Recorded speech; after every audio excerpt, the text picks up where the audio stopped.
Tupperware is an iconic brand whose airtight containers changed how people stored their leftovers. But after more than 75 years, the brand and the company that owns it have fallen on hard times. So how did Tupperware go from revolutionary to near bankruptcy? This is the story of Tupperware. In the 1940s, America was poised to enter a new era of plastics.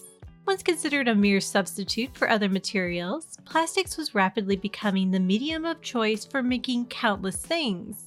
It was light, durable, inexpensive, and easy to clean, and it could be used in ways no other material had been used before, as an inventor named Earl S. Tupper soon discovered. Tupper was a chronic tinkerer. He once wrote, "My purpose in life is to take each thing as I find it and see how I can improve it."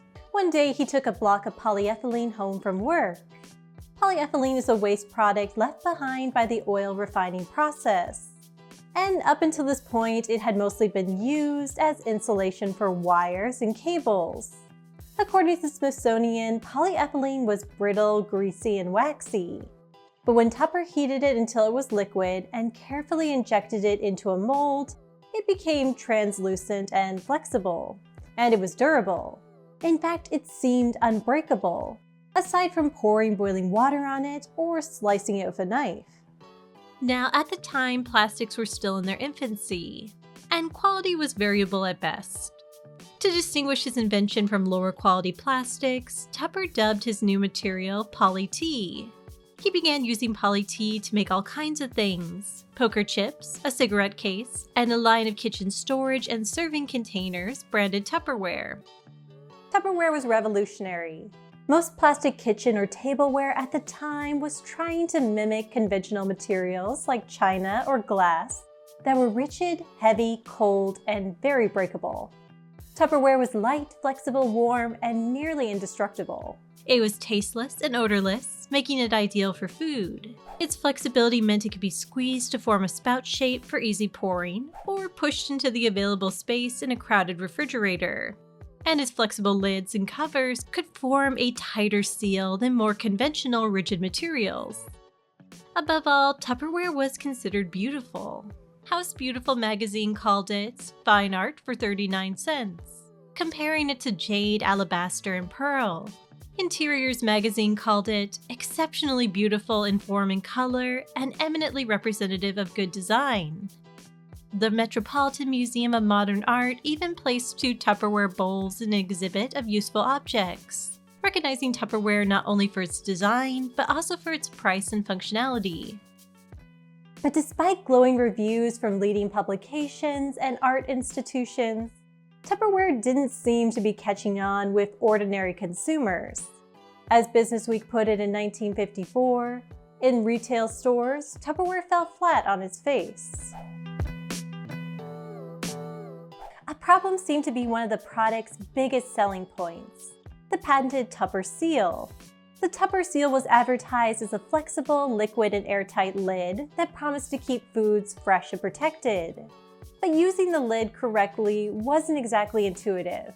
As the patent explained, prior to complete closing, the central horizontal wall is locally depressed as by the forefinger, so that air is or may be forced out of the container, thereby creating a partial vacuum and causing an automatic downward pull on the closure for ensured sealability. In other words, once the lid was secured on the container, you needed to lift one edge of the lid and press down to release the remaining air and create a small vacuum. This process later became known as the burp. The best way to explain the Tupper Seal was through demonstration. But in-store demonstrations didn't seem to be making an impact on overall sales. Enter Anne and Thomas Damigellas and Brownie Wise. Husband and wife Anne and Thomas Damigellas worked for Stanley Home Products, selling cleaning products like brooms, mops, and wax through home parties. A friend of the couple introduced them to Tupperware, a pink bowl with a lid, and they began to sell it at their home parties. And sell it they did. They were so successful that Earl Tupper met with Thomas Damigellas personally to learn their secrets. Meanwhile, a woman named Brownie Wise was building a Tupperware empire. And much like the Damigellas, Wise had experience selling Stanley Home products using the party plan. And when a friend gifted her a set of Tupperware bowls with lids, she didn't know how to use them. It took me 3 days to figure out how the seal worked, but once she did, Wise fell in love. I was sold to the hilt, and I knew I could sell Tupperware at parties. By 1949, she was moving $1,000 to $1,500 of Tupperware every week, and Wise was bringing in others to help, recruiting dealers until she had at least 20 people all selling Tupperware. Earl Tupper recognized that whatever the Damigellas and Brownie Wise were doing was working. So in the early 1950s, he established Tupperware Home Parties Inc. and made Wise its vice president. An unusual move for the 1950s when few women held executive positions. Under Brownie Wise's leadership, Tupperware disappeared from retail stores. If you wanted Tupperware, you were going to have to go to a party. Using parties to sell home goods was not a new concept in the 1950s. Stanley Home Products had been holding home demonstration parties since at least the 1940s. Brownie Wise took what she learned from her days as a Stanley Home Products seller and made it better. At Tupperware parties, a hostess invited guests to see a demonstration by a Tupperware dealer. Unlike door-to-door sales, Tupperware parties were intended to be low-pressure, come-as-you-are gatherings. They lasted 1 to 2 hours and involved games meant to demonstrate the desirable properties of Tupperware. At the end of the party, the dealer would take any Tupperware orders from the guests and take home about 35% of their sales. The dealer would have hopefully convinced some of the guests to host a Tupperware party of their own, or even convinced a few of them to become dealers. For women hosting or attending a party, Tupperware offered an excuse for a get-together. Women would often attend multiple Tupperware parties to socialize and collect different Tupperware pieces from different dealers. For women who were dealers, managers, and distributors, Tupperware offered an opportunity to make money. In 1950, only 1 in 3 women worked outside their homes. Many women were expected to be homemakers, taking care of the house and raising the children, while men were expected to be the breadwinners. Promotional materials for Tupperware asked, "Haven't you always wanted a career of your very own?" Tupperware claimed it could be that career. It purported that women could work as much as they wanted, when they wanted, and make as much money as they wanted, whether they just needed some spare cash or an income to support a family. This kind of freedom was appealing when jobs for women were not only few and far between, but limiting and inflexible.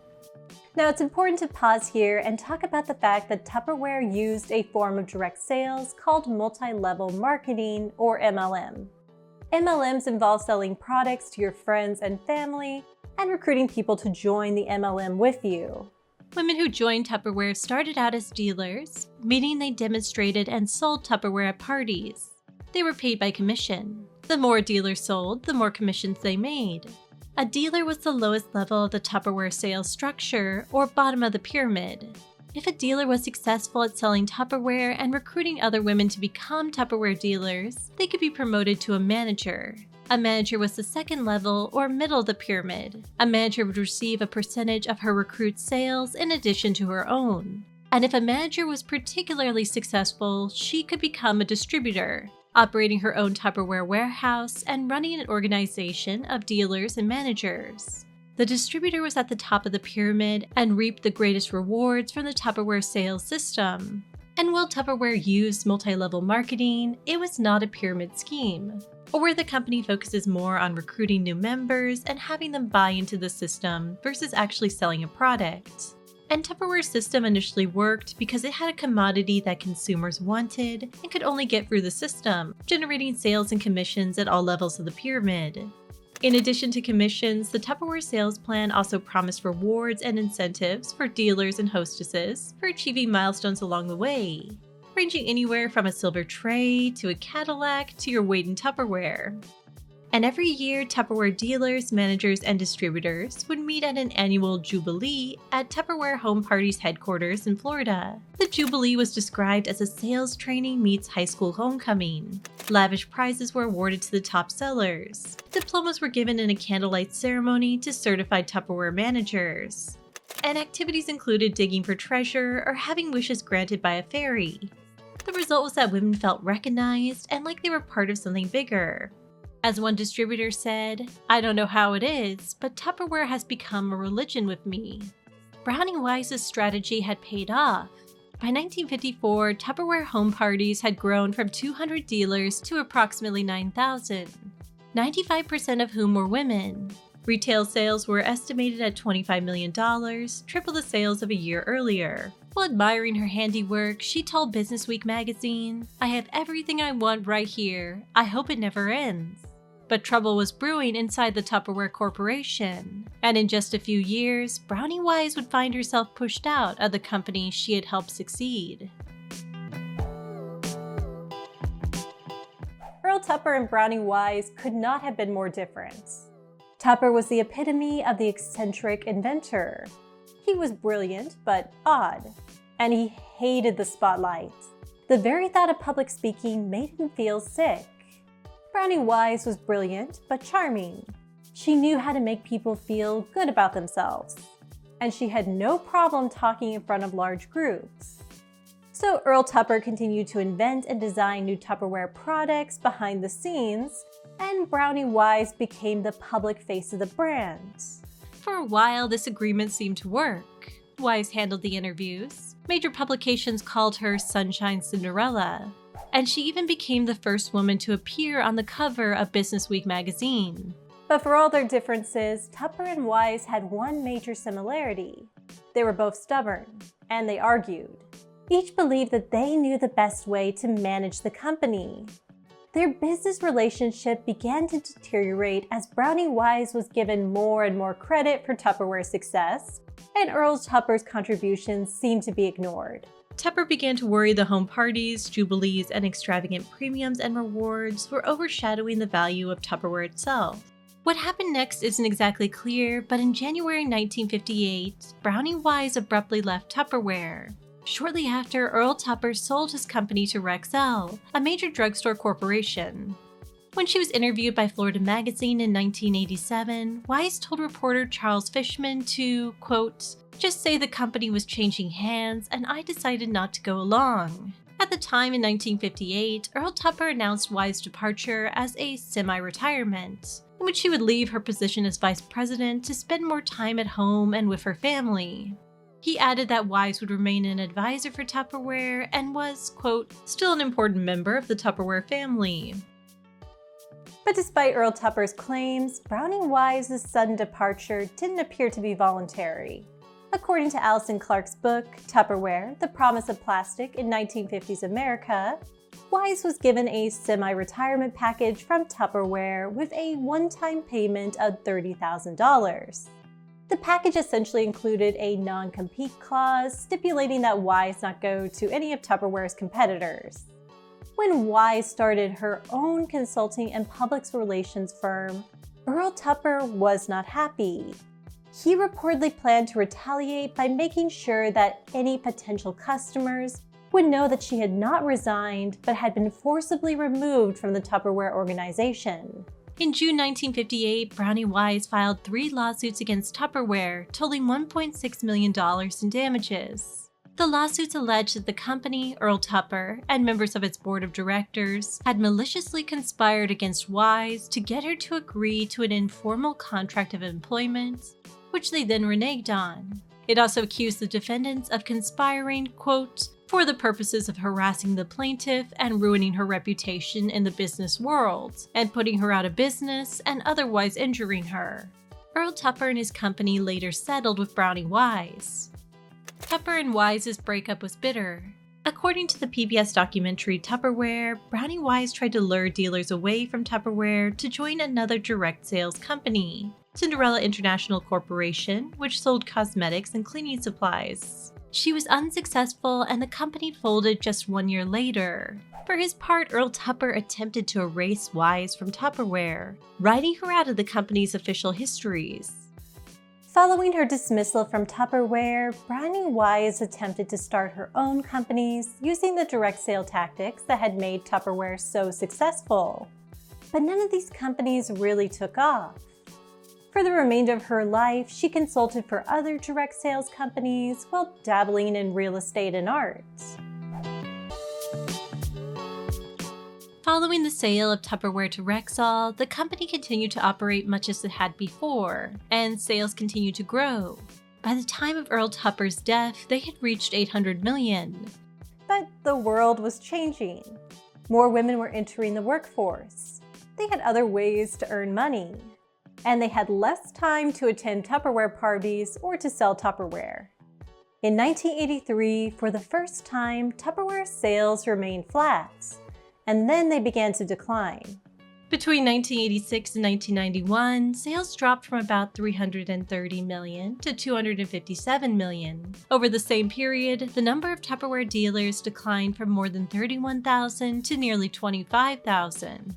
Tupperware saw renewed success as it expanded operations overseas, but in recent years, the company has been stuck in a financial slump. Both its sales force and sales themselves have declined. Its stock price has plummeted. And as of 2023, Tupperware's value was reportedly less than a tenth of its debt. Recent statements from the company indicate its financial situation is dire and potentially headed for bankruptcy. Tupperware's struggles have been attributed to a number of factors. One is that the patent for the brand's iconic airtight lid has long since expired, leading to new and less expensive competition.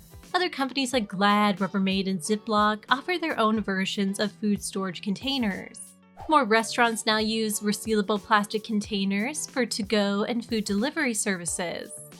And though its name is still trademarked, Tupperware has become a more generic term for any type of sealable plastic container, especially for younger generations who may have never seen a real piece of Tupperware. Another factor often cited is the company's long reliance on direct sales, especially as online shopping has become increasingly popular. Now, as more women entered the workforce in the 1980s and the 1990s, Tupperware did expand beyond the traditional home party. Tupperware was sold in offices during lunch breaks, at mall kiosks, in catalogs shared by dealers, on the home shopping network, through dealer internet links, and even in some stores. In 2001, Tupperware entered its first agreement with a national retail chain, Target.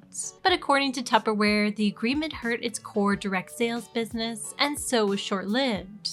The brand recently returned to Target shelves and has a heritage collection for sale on Amazon. But according to Wharton School of Business professor Barbara Kahn, the return to store shelves might be, quote, way too little, too late. Lastly, a Tupperware spokesperson told CNN its most recent challenges are related to, quote, the pandemic, inflation, and high interest rates. So it seems like though the company has been struggling for some time, its financial woes have escalated in today's economic conditions. But it's not all doom and gloom for Tupperware. The company brought in financial advisors in the hope of turning things around. And in early August, Tupperware released a statement that it had finalized an agreement with its lenders to reduce its interest and fees by $150 million, extended the deadline paying back its $348 million in debt, and gained immediate access to $21 million in new financing. Tupperware's CEO was optimistic about the agreement, stating, I am confident that this agreement provides us with the financial flexibility to continue executing on our near-term turnaround efforts as well as our long-term strategy. Tupperware's stock price has also increased, leading business media to speculate that the company may be the latest meme stock. Meme stock are described as stocks that go viral via online platforms and social media, hence the meme part of the name. They're usually for companies that investors believe to be undervalued or that they believe other investors are betting on the stock prices declining. Examples of recent meme stocks include GameStop, AMC, and BlackBerry. Between July 18th and August 4th, Tupperware's stock price increased 850% from 62 cents to $5.28.